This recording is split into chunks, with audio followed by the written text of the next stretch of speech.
Welcome to Headline to Heartline. Every headline is a doorway. Tonight, we're pausing on the threshold to see what's really inside. This episode matters because two powerful stories are crossing in front of us at the same time.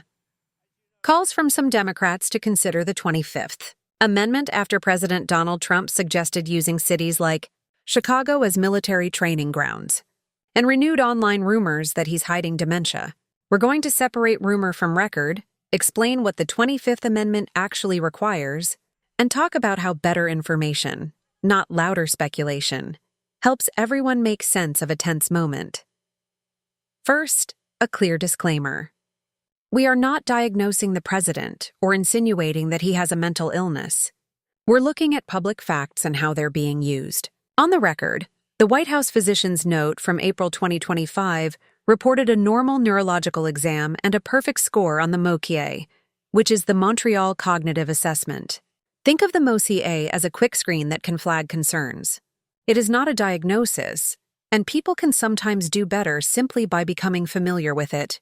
If the goal is to quiet rumors about any leader, more comprehensive and transparent evaluations, when clinically appropriate, go farther than a single short test ever could. Now, let's connect that to the constitutional chatter.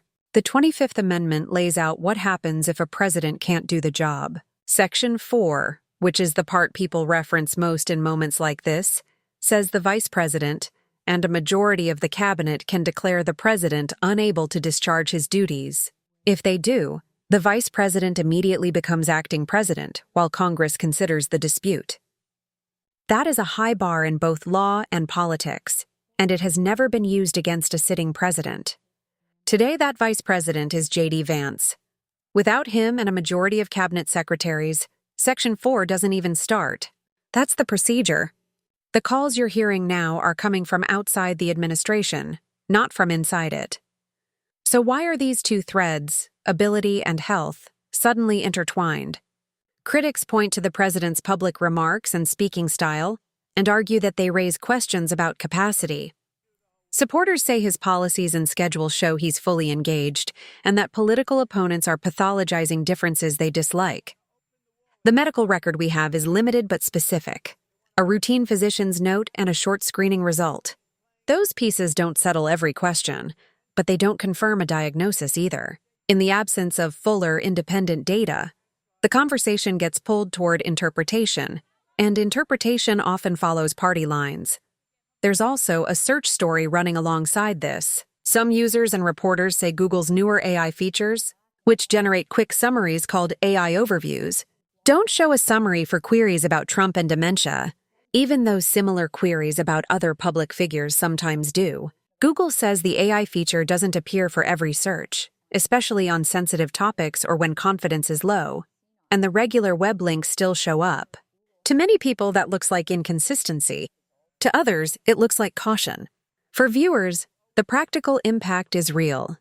The words you see first on a results page can shape the conversation at the coffee shop and the dinner table. If you're finding this kind of careful, source-based breakdown useful, please like this video and subscribe so you won't miss the next episode.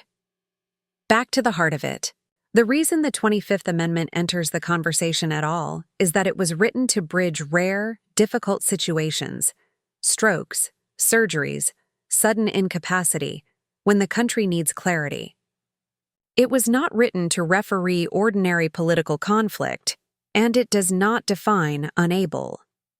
That vagueness means the judgment is essentially political, even if medical facts inform it. In everyday terms, that's why the bar is so high.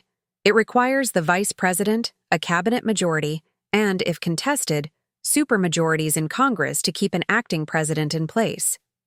Unless those internal actors move, outside calls remain just that, calls. For women who have navigated families, careers, and caregiving, this may feel familiar. When health questions touch power, people want certainty, but certainty comes from process. If the White House believes further evaluation would help public understanding, it can offer more details the way presidents often do before medical procedures, sometimes even handing power briefly to the vice president under Section 3 while sedated. If it believes the existing record is sufficient, it can say so plainly and keep governing. Either choice carries consequences for trust. Here is the plain English takeaway. The rumor mill will keep grinding as long as there's a vacuum. The medical record we have says the president's brief screen was normal, which contradicts claims of a confirmed diagnosis. The constitutional tool people are talking about requires the vice president and a majority of the cabinet to act first, which there is no public sign of at this time. And the search engine dust-up shows how technology can tilt the first impression without changing the underlying facts. None of these pieces prove the others, but together they explain why the headlines feel louder than usual. Thank you for spending your time with me. If this helped you cut through the noise, please subscribe to the channel and like the video so more people can find it. Until next time, we'll keep opening the right doors, carefully so we can see the whole room.